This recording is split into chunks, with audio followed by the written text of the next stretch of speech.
नमस्ते साथीहरू, आजको भिडियो रहेको छ बच्चाहरूले लगाउने त्यो चप्पल कसरी बनाइन्छ भनेर। त्यसको लागि PPC को दाना लिन्छ।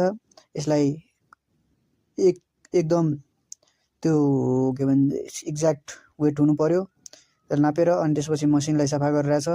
सफा गरेपछि अब त्यो PPC स्पाइसमा यस्तो हुन्छ साथीहरू, मतलब जुन कलरको अब बनाउनुपर्छ चप्पल त्यो कलरको मतलब त्यो लिनुपर्छ, कलर मिसाउनुपर्छ व्हाइटमा हैन।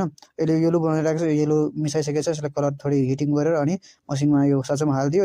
सबै वेट गरेको हुन्छ। अब यसले प्रेसर मसिनमा लाई अन गरिदियो। अब यसले आफ्नो 2 मिनेटपछि यसले बनाएर निकालिदिन्छ। अनि त्यसलाई निकालेर सबै चप्पल निकालेर फेरि साँचोमा हालिदिन्छ, जो त्यसको सेप नबिग्रोस् भनेर।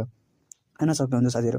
अब यसलाई निकालेर सबैमा सेप हालेर अनि त्यसपछि अब नेक्स्ट स्टेपको लागि अगाडि पठाइदिन्छ। सबैलाई हाल्नु पर्यो। मतलब यो बच्चाहरूलाई सजिलो हुन्छ, सफ्ट हुन्छ, पिन्नलाई यस्तो गाह्रो हुँदैन चप्पलहरू। अरू चप्पलहरू फास्ट टुट्छ, हराउँछ, तर यो चप्पलहरू राम्रो हुन्छ। अब यसलाई नेक्स्टको लागि अब यसलाई निकालिरहेछ। अब निकालेर अब एउटा पेयर बनाउनु पर्यो। त्यसको लागि धागा बान्नु पर्यो। अब त्यो बान्दिरहेछ, सबैले हेर्न सक्नुहुन्छ त्यो।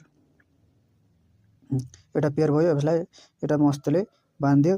अब नेक्स्ट स्टेप अगाडिको लागि पठाइदिनुहुन्छ। अब त्यसले एउटा अन्डीले अब सबैलाई के गर्नुहुन्छ, सफा गरिदिनु हुनुहुन्छ।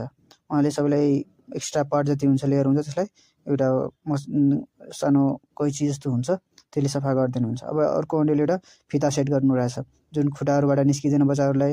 अब जाडोमा इजी हुन्छ चप्पलहरू लगाउनलाई धेरै, त्यही भएर यसलाई अब फटाफट यस्तो लगाइदिन्छ। सेट भइसक्यो। अब यसलाई थोरै चम्किलो बच्चाहरूलाई लगाउनु पर्यो नि हैन, देख्न पनि राम्रो हुन्छ। केटीहरूलाई मन पराउँछ टन्नै यस्तो चप्पलहरू बच्चाहरूलाई। भइहाल्यो।